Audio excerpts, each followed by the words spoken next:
చూస్తున్నాం. Junior choreographer పై లైంగిక వేధింపుల కేసులో అరెస్ట్ అయిన జానీ మాస్టర్ రిమాండ్ రిపోర్టులో పోలీసులు సంచలన వివరాలను పేర్కొన్నారు. తాను చేసిన నేరాన్ని జానీ అంగీకరించినట్లు రిమాండ్ రిపోర్టులో పోలీసులు పేర్కొన్నారు.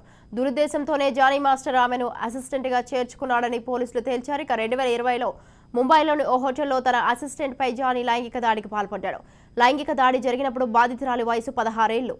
4 ఏళ్లుగా బాధితురాలపై పలుమార్లు జానీ లైంగిక దాడికి పాల్పడినట్లు రిమాండ్ రిపోర్టులో పోలీసులు పేర్కొన్నారు. ఇక అంతేకాదు, జానీ భార్య కూడా బాధితురాలిని బెదిరించారని పోలీసులు తెలిపారు.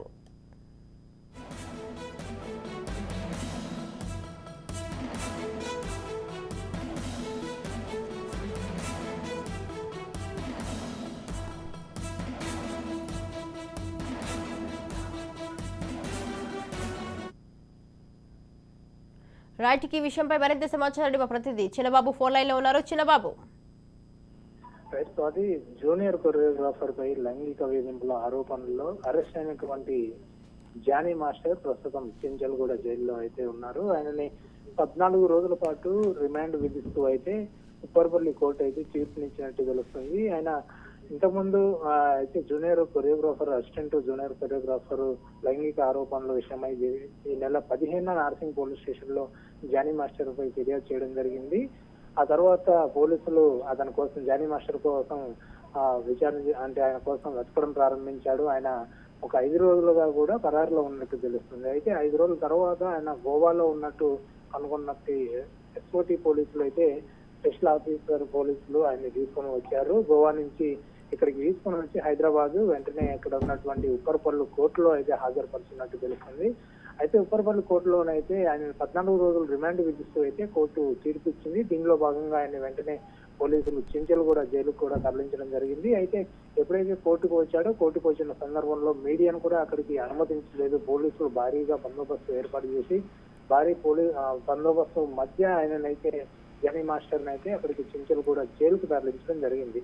ముఖ్యంగా దీనికి సంబంధించి రిమాండ్ రిపోర్ట్ లో ఏదైతే నార్సింగ్ పోలీసులు విడుదల చేసినటువంటి రిమాండ్ రిపోర్ట్ ఉందో ఈ రిమాండ్ రిపోర్ట్ లో కీలక అంశాలని అయితే నార్సింగ్ పోలీసులు అయితే ప్రస్తావించినట్టు మనకు తెలుస్తుంది. ముఖ్యంగా ఈ రిమాండ్ రిపోర్ట్ లో భాగంగా జానీ మాస్టర్ నేరాన్ని అంగీకరించినట్టు కూడా మనకు ఓవైపు తెలుస్తుంది. 2019లోనే జానీ మాస్టర్ ఇటు బాధితురాలతో పరిచయం అయిందని చెప్పేసి ఆ 2019లోనే పరిచయం అయినట్టు ఈ రిమాండ్ రిపోర్ట్ లో కూడా కీలక అంశంగా వెల్లడించడం తెలిసింది. అలాగే జానీ మాస్టర్ దురుద్దేశంతోనే ఆమెని అసిస్టెంట్ కొరియోగ్రాఫర్ గా ఆయన దగ్గర చేర్చుకున్నాడు అని చెప్పేసి కూడా ఆయన నిజాన్ని ఒప్పుకున్నట్టుగా కూడా తెలుస్తుంది. మరోవైపు తొలిసారి ఎప్పుడైతే ఆమె బాధితురాలు మైనర్ బాలిక అయినటువంటి బాధితురాలు 16 సంవత్సరాల ఏజ్ లోనే ఆమెపై లైంగిక దాడికి కూడా పాల్పడినట్టు తెలుస్తుంది. సో ఇవన్నీ విషయాలు కూడా అప్పుడు లైంగిక దాడికి పాల్పడిన తర్వాత కూడా బయటికి చెబితే తప్పకుండా నిన్ను బెదిరిస్తామని చెప్పేసి బెదిరింపులకు కూడా పాల్పడ్డట్టు తెలుస్తుంది. మరోవైపు సినీ ఇండస్ట్రీలో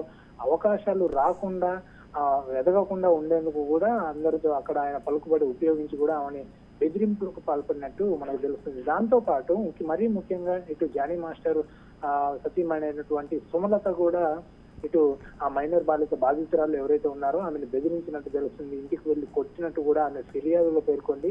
అయితే రిమాండ్ రిపోర్ట్ లో ఇవన్నిటిని కూడా జానీ మాస్టర్ ఒప్పుకున్నట్టు తెలుస్తుంది. మరి అటు మరోవైపు ఆయన భార్య సుమలత మాత్రము ఆమె కావాలని చెప్పేసి ఆ బాధితురాలు అయినటువంటి మైనర్ బాలిక కావాలని చెప్పేసి జానీ మాస్టర్ ని టార్చర్ చేస్తుందని చెప్పేసి ఆమె మరో విధంగా అక్కడ చూసినటువంటి పరిస్థితి మీడియా ముందు. సో ఓవరాల్ గా చూస్తుంటే రిమాండ్ రిపోర్ట్ లో అయితే జానీ మాస్టర్ ఇక్కడ ఒప్పుకున్నట్టు తెలుస్తుంది. మరోవైపు 14 రోజులు రిమాండ్ అయితే విధించారు. సో పూర్తిగా విచారణ చేపట్టిన తర్వాత మరి జానీ మాస్టర్ మీద ఎటువంటి చర్యల ప్రకారం అంటే ఇప్పుడు ప్రస్తుతానికి అయితే ఆయనకి ఇటు 509 ప్రకారం పలు సెక్షన్ల కింద అయితే ఆయనకి కేసులు నమోదు చేయడం జరిగింది. అయితే ముఖ్యంగా జానీ మాస్టర్ 376 ఐపీసీ 376 506 320 సెక్షన్ల ప్రకారం దాంతో పాటు పోక్సో చట్టం కూడా ఆయన మీద నమోదైనటువంటి పరిస్థితి. ఈ నేపథ్యంలో ఆ సెక్షన్లకు సంబంధించి ఏ విధమైనటువంటి శిక్ష పడుతుంది, మరి విచారణ చేపట్టిన తర్వాత ఎవరిది నిజం ఏంటనేది తేలాల్సి ఉంది. ఒకవేళ జానీ మాస్టర్ది తప్పైతే ఎటువంటి శిక్ష పడుతుంది అనేది తెలియాల్సి ఉంది. Right, thank you Chinnababu, thanks for the details.